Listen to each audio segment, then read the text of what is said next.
No dia 13 de novembro de 2012, Kari Faver, de 37 anos, faltou ao trabalho sem avisar. No dia seguinte, sua mãe recebeu uma mensagem que supostamente havia sido enviada por ela. A mensagem dizia que Kari havia recebido uma proposta de emprego em outra cidade. Ela estava a caminho dessa cidade e voltaria para buscar o seu filho de 14 anos assim que se estabelecesse. No entanto, ela nunca voltou. Infelizmente, 3 longos anos se passaram até que finalmente as pessoas percebessem que a Kari já não estava mais com vida. Antes de mais nada, eu quero que vocês entendam que tudo estava muito bem na vida da Kari. Ela tinha uma casa em Macedônia, que ficava no estado de Iowa, nos Estados Unidos, tinha um filho de 14 anos chamado Max, com quem ela se dava muito bem, e ela trabalhava como programadora e tinha uma carreira de sucesso nessa área.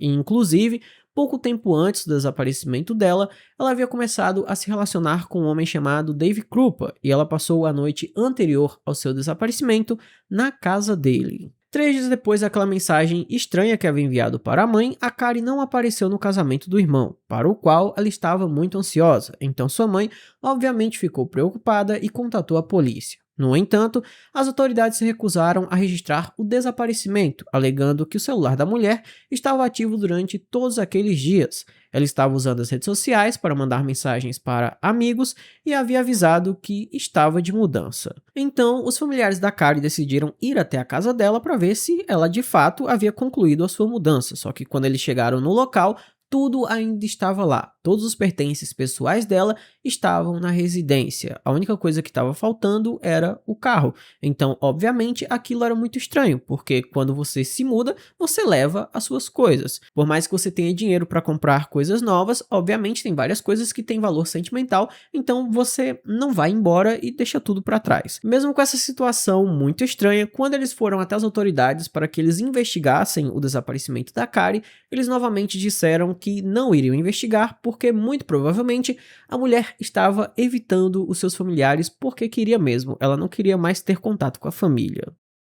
Infelizmente, 3 semanas depois disso, o pai da Kari acabou falecendo. Ela foi avisada por meio de mensagens e disse também por meio de mensagens que estaria no funeral. Só que quando o dia chegou, ela não estava lá. Obviamente, esse comportamento não era nada comum. Por mais que ela estivesse evitando seus familiares, o pai dela havia falecido e eles tinham uma boa relação. Então, obviamente, ela iria querer se despedir dele, só que ela não compareceu no funeral. Então, desesperados, eles foram até o Dave, que era o namorado dela na época, para saber o que tinha acontecido entre os dois antes do desaparecimento dela. E aí o que o Dave falou deixou todo mundo de queixo caído, porque ele disse que durante esse tempo todo que a Kari esteve desaparecida, ela ficou enviando várias mensagens e cartas com ameaças para ele, ameaças do tipo física mesmo. O Dave falou que antes do desaparecimento da Kari, eles dormiram juntos e na manhã de 13 de novembro eles tomaram café normalmente, estava tudo muito tranquilo. O tempo passou, cada um foi para o seu lado e durante a tarde ele recebeu uma mensagem dela pedindo para que eles morassem juntos. Só que como fazia apenas algumas semanas que eles estavam se relacionando, ele disse que aquele ainda não era o momento deles darem esse passo, né, deles avançarem tanto assim no relacionamento.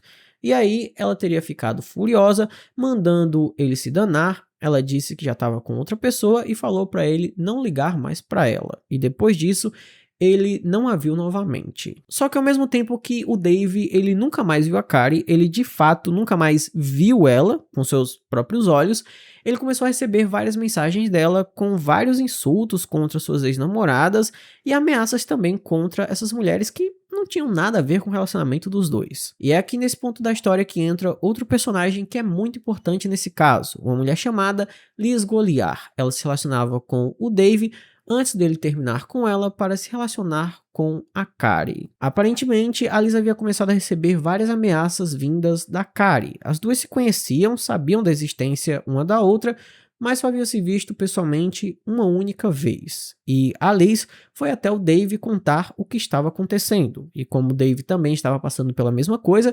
recebendo ameaças, eles acabaram se reaproximando e reatando o relacionamento. Depois que o Dave e a Liz voltaram a se relacionar, as ameaças só aumentaram e as coisas pioraram muito mesmo, porque parecia que a Kari estava stalkeando os dois.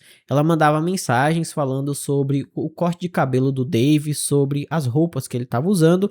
Então, obviamente, o Dave começou a andar na rua sempre com a impressão de que tinha alguém o observando, de que a Kari estava ali à espreita, só esperando para atacar. Então, claramente, ele estava morrendo de medo com toda aquela situação. E aí, para piorar tudo ainda mais, no final de 2012, a garagem da Liz foi completamente vandalizada. A pessoa que invadiu o local revirou tudo e escreveu uma frase na parede dizendo que a Liz era uma mulher de caráter muito duvidoso.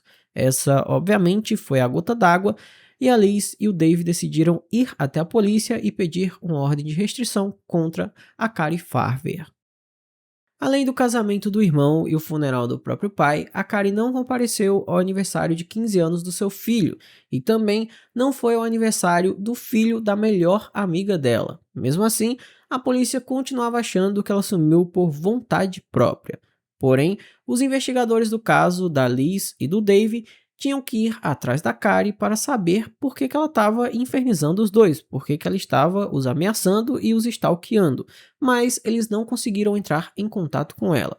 Porém, eles receberam uma mensagem que supostamente veio dela. Não me importo com o boletim de ocorrência de pessoa desaparecida, mas agradeceria muito se vocês deixassem o Dave fora disso. Estou fora do estado e minha mãe exagerou na reação. Na tentativa de localizá-la, os investigadores rastrearam o celular dela e o aparelho estava nas proximidades da casa do Dave. Não estava dentro da casa dele, mas estava nas proximidades. Então, os investigadores foram até o local e tentaram encontrar a mulher, mas as buscas realizadas não ajudaram a encontrar nem ela, nem o aparelho. Depois disso, o tempo passou e em janeiro de 2013, o Dave viu o carro da Kari estacionado na rua. Ele rapidamente chamou a polícia e eles logo chegaram ao local. A coisa mais estranha nessa situação, além do fato do carro estar abandonado ali na rua, é que não haviam impressões digitais nem dentro nem ao redor do carro. A única impressão digital que as autoridades encontraram estava em um pacote de bala de menta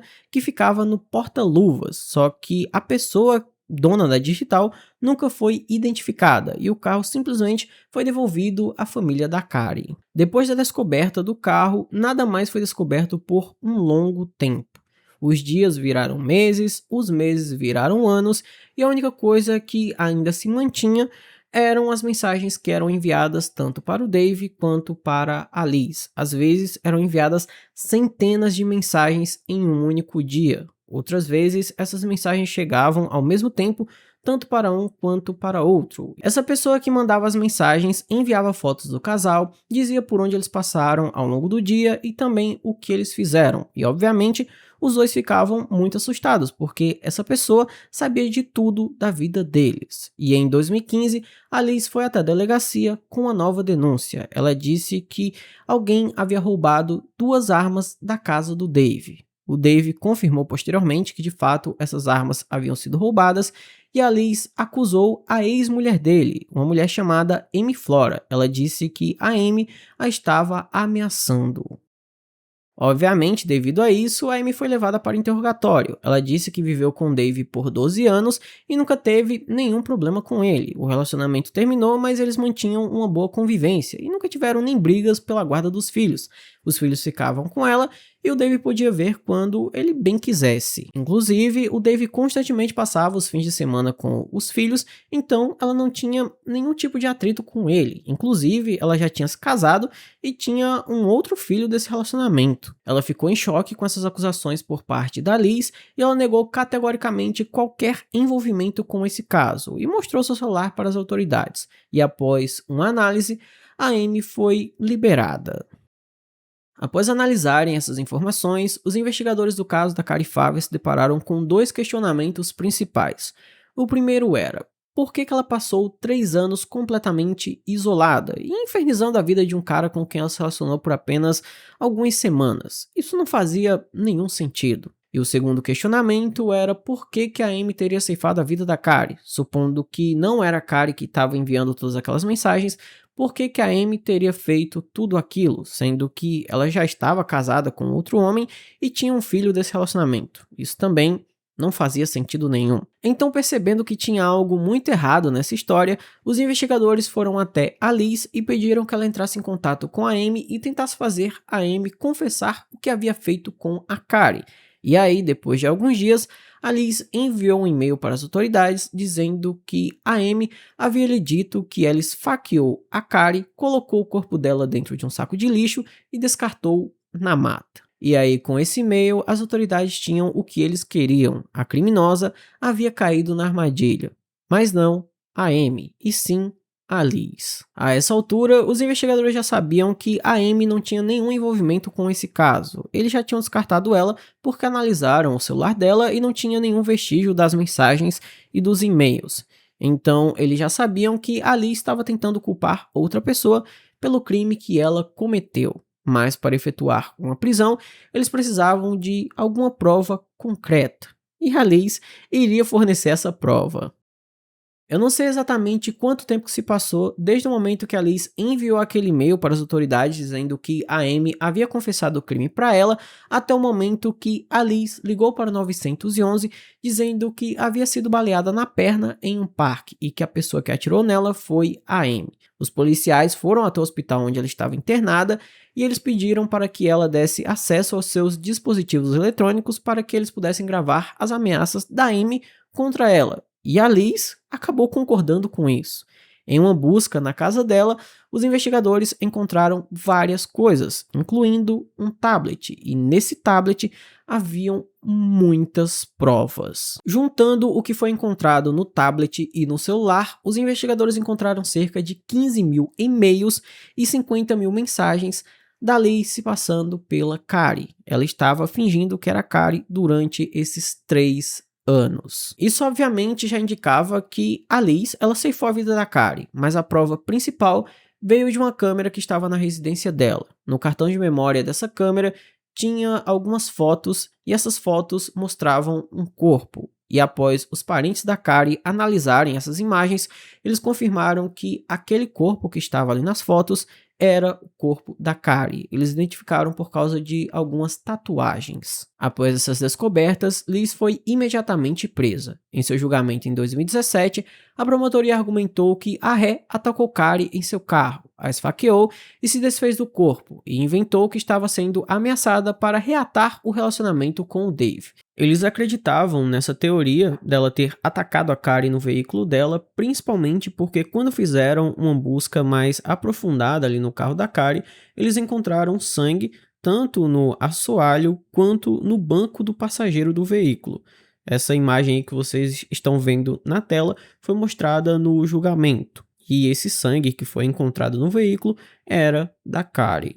Ela usou um programa que permitia agendar mensagens, de modo que essas mensagens sempre chegavam quando ela estava com o Dave. A Liz negou categoricamente a sua culpa e insistiu que a Amy era a assassina e stalker, mas o tribunal não acreditou nela, e no fim, Liz foi condenada à prisão perpétua sem possibilidade nenhuma de liberdade condicional. Mas infelizmente, até hoje, o corpo da Carrie não foi encontrado. Então, esse foi o vídeo de hoje. Eu espero imensamente que vocês tenham gostado da maneira como eu narrei a história. Se você gostou, peço que deixe o seu gostei, se inscreva no canal, ative o sino das notificações, me siga no meu Instagram, o @chamalzen, e não esqueça de comentar o que você achou desse caso. Qual é a sua opinião sobre tudo que aconteceu? Deixe ela aí nos comentários, porque a sua opinião ela é muito importante. E se quiser ajudar o canal financeiramente, temos várias opções, como o Pix, ou seja membro, o Valeu Demais, o Apoia-se. Tudo vai estar no comentário fixado. Então por hoje é só, e eu te espero em um próximo vídeo.